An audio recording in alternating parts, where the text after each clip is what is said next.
Cordial saludo, mi nombre es Cristian Hoyos, soy estudiante de Radiología de Imágenes Diagnósticas. Hoy vamos a hablar de procedimientos radiológicos del sistema digestivo. Vamos a hablar del esofagograma, el estudio de vías digestivas altas y el colon por enema. Estos procedimientos nos permiten valorar tanto la anatomía como la función de diferentes segmentos del tubo digestivo y que son de gran utilidad para la práctica clínica. Entonces, vamos a iniciar con el esofagograma. Entonces, el esofagograma, ¿cierto?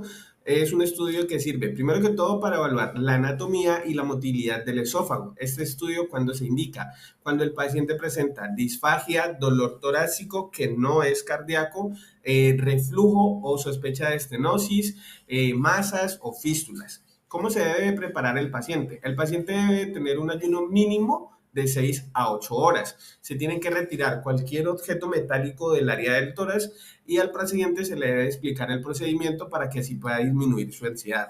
El personal siempre tiene que utilizar medidas de protección como el chaleco plomado para la radiación. ¿Y cómo se hace técnicamente? Lo que se va a hacer es administrar sulfato de bario vía oral y de pronto si hay sospecha de perforación se va a utilizar contraste hidrosoluble porque es un método mucho más seguro. La indicación que se le tiene que dar al paciente es que beba en sorbos mientras el radiólogo observa la fluoroscopía. Se van a tomar proyecciones AP, lateral y oblicuas. El examen se entiende que es de buena calidad si se logra lo que es una opacificación homogénea del esófago y se observa claramente la unión gastroesofágica. La idea cuál es poder revisar la forma del esófago y el paso del contraste. Esto nos permite identificar lo que son estrechamientos, dilataciones, reflujos, si hay masas o hernias hiatales. La idea cuál es, después de que se le hace el procedimiento, se le tiene que hacer un seguimiento al paciente por si hay posibles complicaciones, ya que el bario puede causar estreñimiento, entonces por eso se recomienda que el paciente se hidrate muy bien y si de pronto presenta dolor torácico o dificultad respiratoria, se debe de informar de inmediato. A continuación vamos a seguir con lo que serían las vías digestivas altas. Entonces, en este estudio evaluamos tres estructuras, el esófago, el estómago y el duodeno. Este estudio cuando se indica en caso de que haya úlceras, gastritis, tumores gástricos, ¿no? Obstrucción, malformaciones o si hay reflujo, que es muy común si hay gastritis. Entonces, el paciente debe guardar un ayuno de 8 horas, debe evitar fumar, masticar chicles. El estudio, esto lo que hace es que si lo hace, puede estimular secreciones gástricas que van a interferir en la calidad de la toma de las imágenes. La técnica que se utilizaría en este estudio es que se administra bario por vía oral o se puede administrar de doble contraste. El paciente tiene que ver primero el contraste en diferentes posiciones para observar bien cada segmento. Se van a tomar también tres proyecciones, AP oblicuas, lateral. Ah, ok, me falta una. Y en decúbito supino y prono, serían dos. El examen es adecuado cuando se visualizan lo que son los pliegues gástricos y los duodenales con buena distensión. Lo que se busca es poder analizar para que por si se van a detectar lo que son úlceras, masas, hernias hiatales, problemas de motilidad, lo que son reflujo y obstrucciones. ¿Qué se debe hacer después de que se le realiza el estudio? El contraste puede hacer que las heces se vean blanquecinas por unos cuantos días, entonces se le tiene que explicar al paciente. Adicional a eso, en pacientes que de pronto tengan disfagia severa, hay un riesgo mínimo de aspiración. La idea es que cualquier complicación que haya, acuda directamente al servicio de urgencias. Por último, vamos a hablar sobre el colon por enema. Entonces, en este estudio se enfoca mucho en lo que es el colon y el recto. Se realiza cuando se sospecha pólipos, cáncer de colon, divertículos, obstrucciones, colitis o malformaciones. La preparación en el paciente en este caso es fundamental porque el colon debe estar limpio. El paciente debe haber tenido una dieta líquida el día anterior, debe haber tomado un laxante y de haber utilizado un enema evacuante la noche previa, o sea, un día antes. El paciente también tiene que tener lo que son un ayuno mínimo de 6 horas antes del examen y lo que vamos a hacer es que una vez ya esté el paciente en el lugar, la técnica que se va a utilizar es, se va a administrar bario por vía rectal con una cánula y en ese caso también se puede utilizar lo que es doble contraste. Se toman proyecciones AP, PA, oblicuas, lateral, de cúbito. Y la idea cuál es, que el estudio sea de calidad cuando se observe desde el ciego hasta el recto sin zonas sin opacificar. El análisis de este estudio nos va a permitir identificar pólipos, masas, estenosis, ulceraciones y también va a poder identificar lo que son divertículos.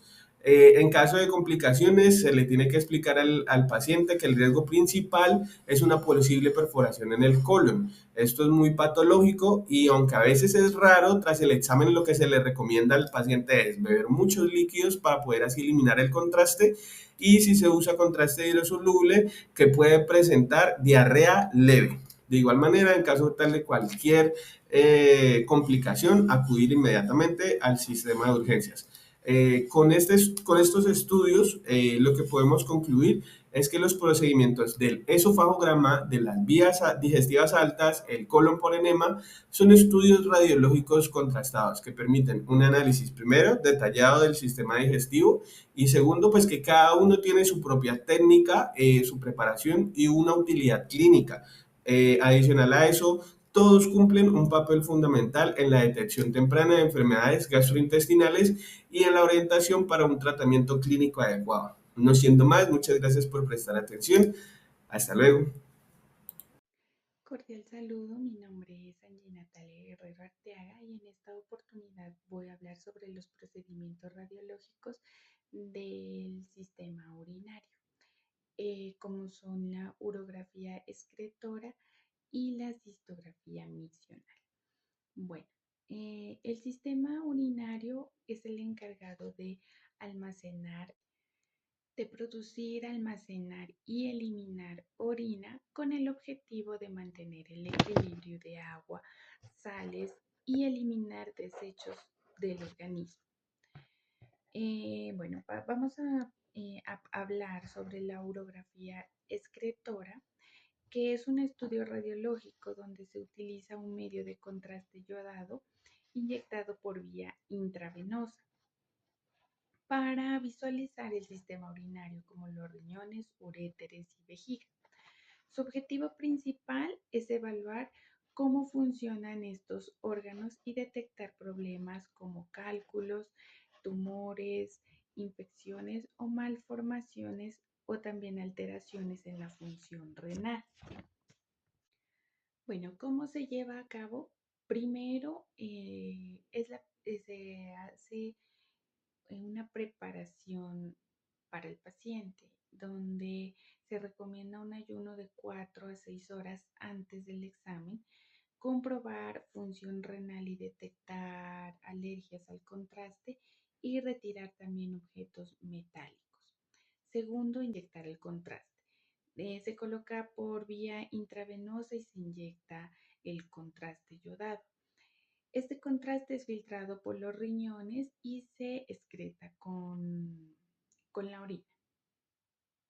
Toma de imágenes radiográficas. Se utiliza una radiografía inicial sin contraste y luego se toman varias imágenes distintos tiempos, 1 a 3 minutos, después de 5 a 10 y de 15 a 20 minutos para seguir el paso del contraste desde los riñones, los uréteres y vejiga.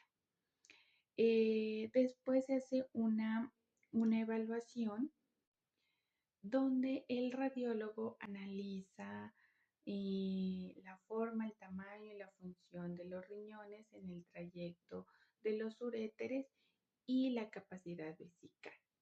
También se puede solicitar imágenes tardías si hay una sospecha de obstrucción.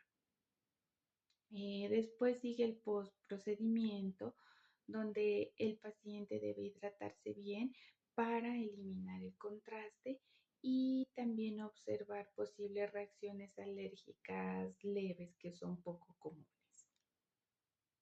Ahora pasemos a hablar sobre la cistografía miccional. Y bueno, es un estudio radiológico que se utiliza un contraste eh, introducido en la vejiga mediante un catéter para observar la vejiga y la uretra durante el llenado y la micción. Su objetivo principal es detectar reflujo vesicouretral y evaluar la uretra. ¿Cómo se lleva a cabo? Bueno, también se hace una preparación, se debe hacer un consentimiento informado, también una técnica séptica donde se coloca el catéter en la vejiga. El contraste se utiliza lentamente hasta llenar la vejiga. Se toman radiografías durante el llenado para ver si el contraste asciende a los uréteres. Durante la micción se estudia el vacío vesical y la uretra. Y para finalizar este proceso se retira el catéter y el paciente debe orinar y mantenerse hidratado. También se deben observar signos de infección urinaria, eh, infecciones urinarias posteriores. Muchas gracias. Hola, buenos días, ¿cómo están? Mi nombre es Alejandra Torres y esta vez vamos a hablar del sistema vascular de estudios radiológicos. Bueno, el sistema vascular es esencial para la vida ya que transporta oxígenos y nutrientes a todo el organismo. Gracias a los estudios radiológicos con contraste como la angiografía y la venografía, es posible evaluar la integridad de los vasos sanguíneos y diagnosticar diversas enfermedades. Angiografía coronaria: consiste en un procedimiento en el cual se introduce un catéter por medio de la arteria radial, brazo o femoral pierna para llegar al corazón. La angiografía coronaria es parte fundamental del tratamiento para lograr la reperfusión y obtener flujo en la arteria obstruida. Se realiza la angioplastia, dilatación de la arteria y la colocación de un stent. El procedimiento requiere preparación previa, ayuno, monitoreo y medidas de bioseguridad estrictas. Se utiliza medios de contraste yodado administrado por vía intravascular con proyecciones múltiples para visualizar cada arteria. La interpretación permite identificar estenosis, obstrucciones o anomalías. La angiografía de la aorta abdominal es un procedimiento diagnóstico fundamental para estudiar el vaso más importante del abdomen. Este se utiliza principalmente en la detección de aneurismas, disecciones, estenosis o trombosis, que comprometen el flujo sanguíneo hacia los órganos abdominales y las extremidades inferiores. El estudio, que se realiza mediante la administración intraarterial de medio de contraste yodado, obteniendo imágenes en diferentes proyecciones, que permiten evaluar con precisión la anatomía vascular y planificar intervenciones quirúrgicas o endovasculares. La venografía de la vena cava superior es un estudio especializado que permite valorar el retorno venoso desde la cabeza, cuello y extremidades superiores hacia el corazón. Está indicado principalmente en casos de síndrome de la vena cava superior, trombosis venosa, comprensión por masas mediastínicas o para la planificación de accesos venosos centrales. El proceso consiste en la administración de medio de contraste yodado, hidrosoluble, a través de una vía venosa, obteniendo imágenes en proyección anteroposterior y oblicuas, que permiten visualizar la permeabilidad del vaso y el desarrollo de circulación colateral.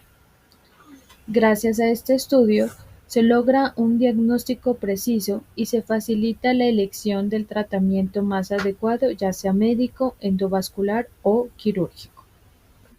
medidas de seguridad y seguimiento. En todos estos procedimientos es fundamental la bioseguridad, el uso de guantes, bata estéril, monitoreo constante y manejo adecuado del contraste. Tras el estudio, se debe observar al paciente, vigilar posibles reacciones adversas al contraste y recomendar hidratación para favorecer su eliminación. Conclusión. Las angiografías y la venografía son herramientas diagnósticas fundamentales en radiología vascular y su adecuada aplicación permite una detección temprana de enfermedades cardiovasculares, mejorando el pronóstico y la calidad de vida de los pacientes. Muchas gracias. Cordial saludo, mi nombre es Daniela Ceballos y hoy voy a hablarles sobre dos procedimientos radiológicos del sistema hepatolobiliar, la colongiografía por tubo en T y la colongiopancreatografía retrógrada endoscópica CPR. Pues la colongiografía por tubo en T pues es un procedimiento que se realiza después de una cirugía de vías biliares. Se introduce en contraste a través de un tubo en forma de T colocado en conducto biliar. Pues sirve para comprobar que los conductos estén libres, detectar cálculos residuales o identificar fugas biliares. La CPR o colongiopancreatografía retrógrada endoscópica, aquí se combina endoscopia con rayos X. El contraste se inyecta directamente en los conductos biliares y pancreáticos y es muy útil porque no solo diagnostica obstrucciones o tumores, sino que también permite tratarlos, por ejemplo, extrayendo cálculos o colocando prótesis. En los procedimientos radiológicos del sistema hepatolobiliar como la colongiografía por tubo en T y la colongiopancreatografía retrógrada endoscópica CPRE, pues es fundamental en la preparación del paciente, consentimiento informado y los protocolos de seguridad. Pues en la preparación del paciente incluye ayuno previo, valoración de antecedentes clínicos y alérgicos y canalización venosa para medicamentos o emergencias. El consentimiento informado pues garantiza que el paciente conozca los objetivos beneficiosos y riesgosos, alternativas también del procedimiento, aceptando voluntariamente su realización. Finalmente, los protocolos de seguridad abarcan la correcta identificación pues, del paciente, el uso de las medidas de bioseguridad y radioprotección, el monitoreo constante de seguimientos vitales y la disponibilidad de equipos para atender posibles complicaciones. En conjunto, pues estos elementos aseguran la calidad del procedimiento, reducen el riesgo y brindan mayor seguridad tanto al paciente como al personal de la salud. Finalmente, tras el procedimiento, se vigila al paciente para descartar complicaciones como pancreatitis, infecciones o perforaciones. Buenas tardes. La histerosalpingografía, la galactografía y la cialografía son estudios radiológicos contrastados que permiten evaluar órganos específicos. La histerosalpingografía se usa en ginecología para estudiar el útero y las trompas de falopio, principalmente en infertilidad y malformaciones femeninas. La galactografía investiga secreción anómala del pezón y lesiones intraductales en la mama. La cialografía valora glándulas salivares mayores en casos de cálculos, estenosis o inflamación. Todos requieren asepsia, contraste hidrosoluble y consentimiento informado. Aunque son seguros, pueden ocasionar molestias, infecciones, extravasación de contraste o reacciones adversas, por lo que se recomienda observación posterior. Muchas gracias.